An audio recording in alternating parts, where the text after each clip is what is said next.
So when I was 5 years old, I had a bad head accident, and that seemed to repeat throughout my life many times over. I have all the scars to prove it. Anyway, so I come from a fairly big family. I have 3 older brothers and 1 younger sister.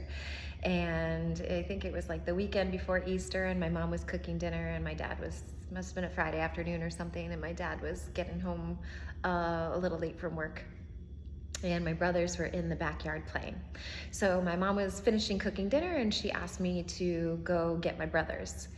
I, just like I always do, probably why I dance for a living, but I moved like a bat out of hell through my back door, pushing open the storm door, and jumping onto my parents' mahogany deck, and then jumping down the 3 steps to a cement slab that is at the base of the porch. And I ran out because my mom asked me to go get them for dinner, and I ran out and I kept running towards them, and I was like, "Hey guys, it's like time for dinner." I'm sure I didn't say it like that. But I ran right into my brother's backswing with my dad's golf club. I don't remember much of what happened except a few things that I remember feeling. And then I do remember a very vivid experience that reverberated throughout my life until I was about 11 years old. And I'm gonna save that for another video, but I do wanna show you my first scar.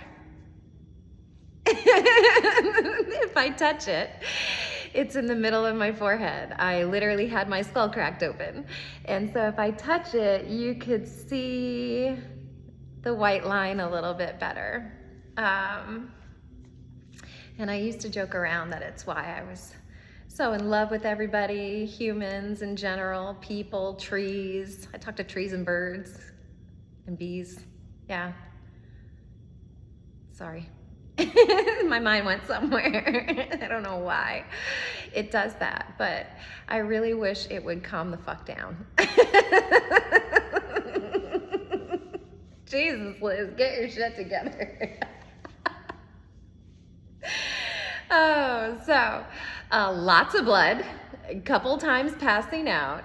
I honestly thought that the reason why my parents' station wagon growing up was red was because I bled everywhere and they couldn't get it out.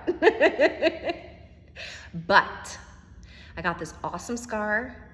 I got a lot of head trauma that followed that might be why I'm so ridiculously giggly. I don't know, but maybe. It's possible. But it definitely got me interested in studying head trauma and understanding more about it. And also I have theories about, because I'm a fairly healthy person. I work out for a living. I have for like 12 years. I have been an aerialist and a pole dance instructor. And it's a really great job. I've always loved dancing. It's the one thing that I come back to all the time in my life. And I am interested in making a difference. I don't feel like I'm the type of person that would make a difference.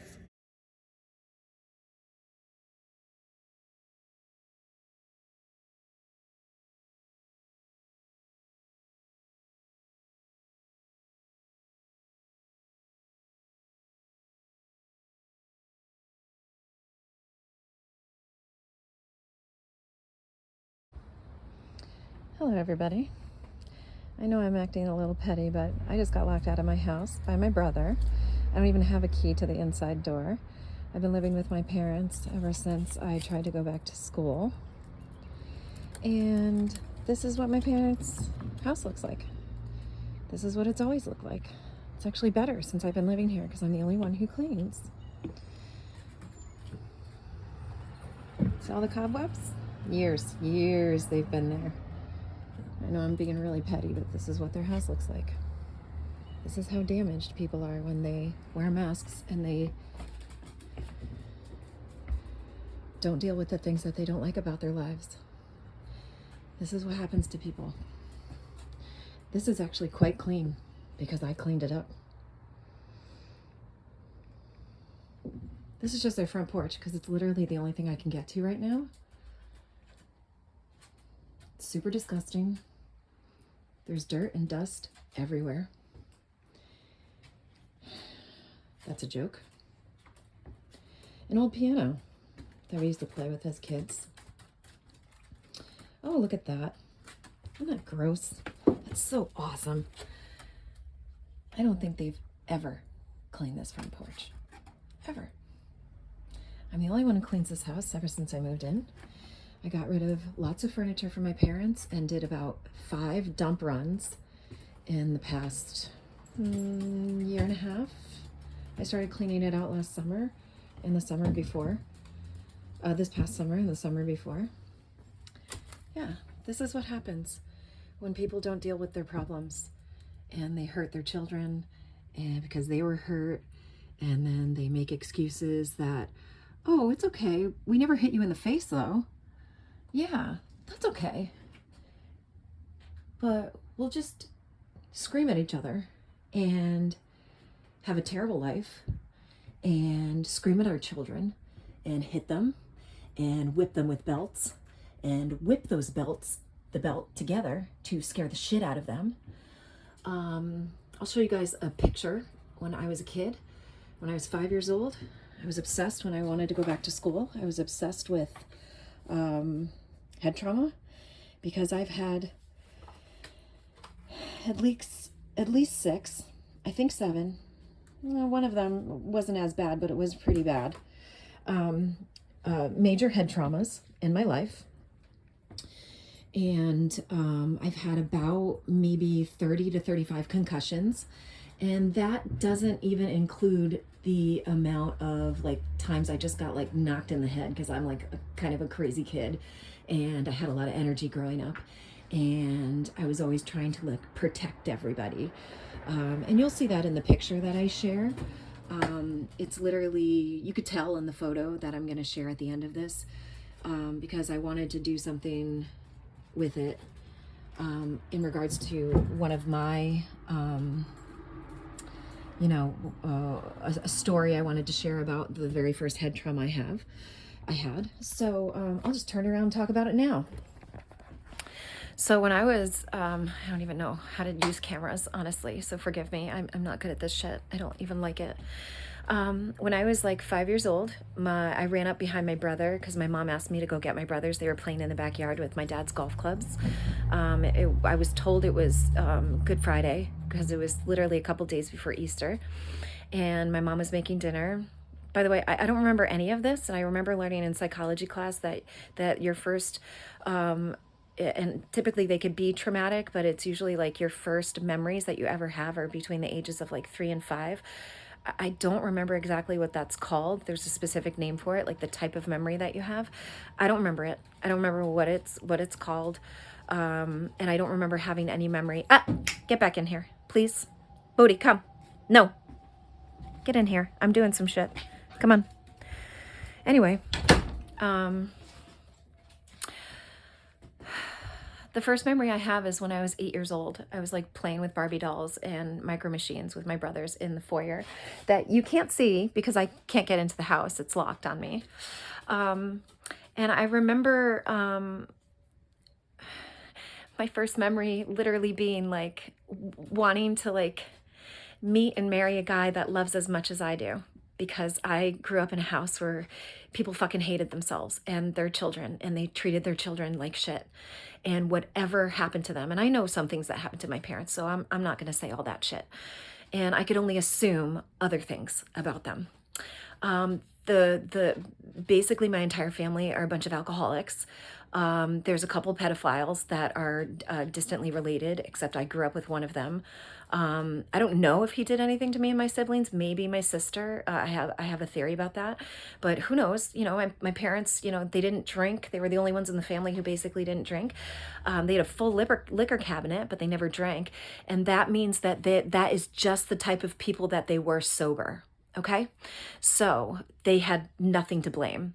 My great uncle definitely abused a few of the family members that I will not mention, and another uncle related to like a great aunt or something, definitely abused his own daughter and a couple of and another woman in the family, who I also will not mention. Lots of alcoholism, lots of pushing all that shit down, lots of blaming, lots of screaming, lots of screaming, lots of hitting, a lot of anger. So my mom is visiting my dad, who I refused to visit for the past month and a half. He has been in and out of the hospital because he's also a pretty miserable person who probably had a lot of bad shit happen to him. And even though I love my family and I feel really badly for everything that's happened to them, I'm separating myself from my family. I tried doing it about a month ago, and everybody keeps trying to guilt trip me into doing shit that I just refuse to do. I always chose love all the time, probably because I didn't get it. And so I tell my family all the time how valuable they are and how beautiful they are and how talented they are. And I tell them the things that I like about them, that I think they're good at, and that I even encourage them to do. Like, one of my brothers who I love lives with his wife in another, like a Midwestern state. And I'm proud of him. He's done a lot of work, the both of them, you know, trying to get their lives together. They're probably the only ones who really, I think, really put the time in. I do think my oldest brother and his wife did, but I do feel like they're both very, very broken still in certain ways. And the youngest of the brothers, who's older than me, he was my best friend growing up. I'm pretty sure he's the one that locked me out of the house.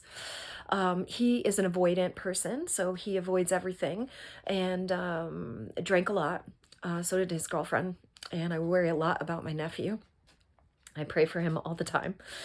And he just like blames his girlfriend all the time because, you know, what she needs is support, and she's definitely not going to get that with my brother because he's broken and he doesn't face any of his issues. My sister is a severely angry person and has blamed me for everything that she's hated about herself and me growing up. And then you'll see in the picture at the end of this video that literally I'm the only one who, and this is so arrogant to say, and I think about that sometimes, but literally the only one who has ever tried to help my family heal in any way, shape, or form.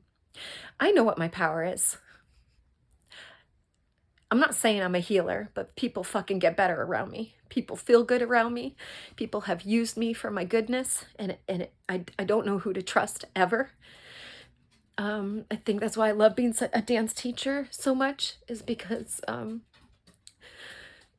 encourage people and I see them transform in front of me. I can't save these people. I have tried for over 40 years. So anyway, going back to my first head trauma, I ran outside, and who knows if this is really the true story. It's just what everybody keeps telling me because I don't remember. I ran outside and my brother was swinging backwards with my dad's 9-iron because they were playing with golf clubs in the backyard. And it makes sense because I have high energy. Like, I ran up behind him, and then he swung back and fucking cracked me in the middle of the forehead. Does everybody see this? It's about 1.5 inches or 2 inches, and my skull was cracked open. I used to say this all the time, that God saved me somehow, and I don't know why, because I've had so many head traumas. And I think dancing actually saved me. I think dancing saved me because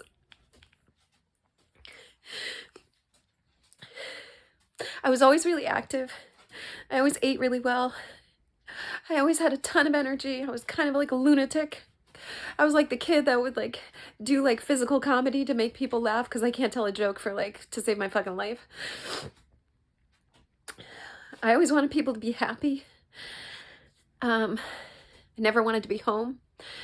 My first boyfriend, I spent every holiday with him for 3 years straight because he had a lovely family and they always welcomed me. And so I literally spent all my time with him, but I don't even think he knew why, you know. I just think he like wanted to be around me because we were so in love at the time. We were young. Anyway, so I get my head cracked open and I've had like 6 other bad head traumas. So at Easter, this picture is from Easter.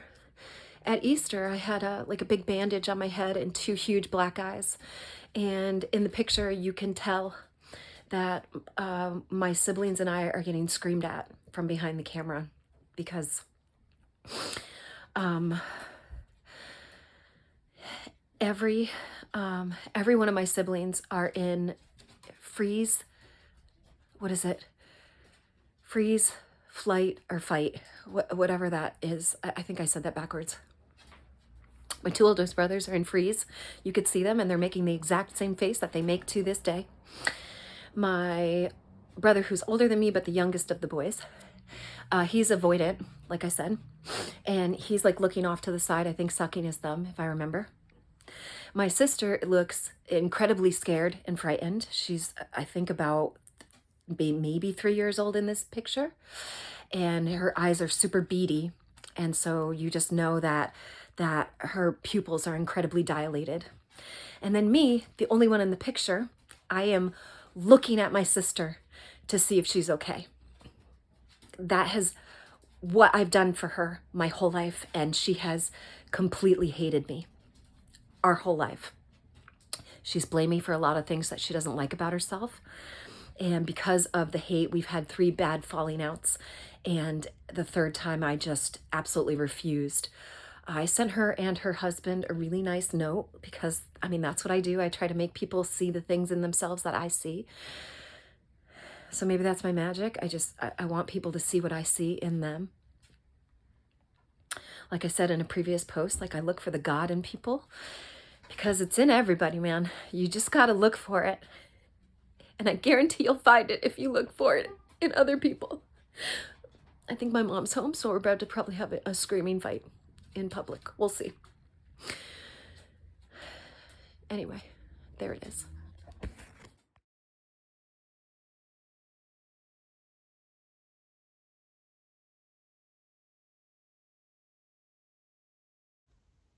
So I just wanted to say a couple quick things after looking like such a hot mess today.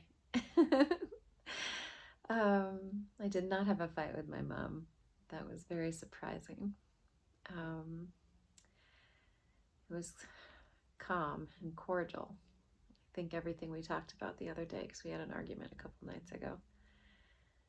Just, I don't know, it was weird. So, also, in regards to anything I said about my siblings, I was definitely emotionally driven earlier. And I think that each and every one of them have done the best that they can to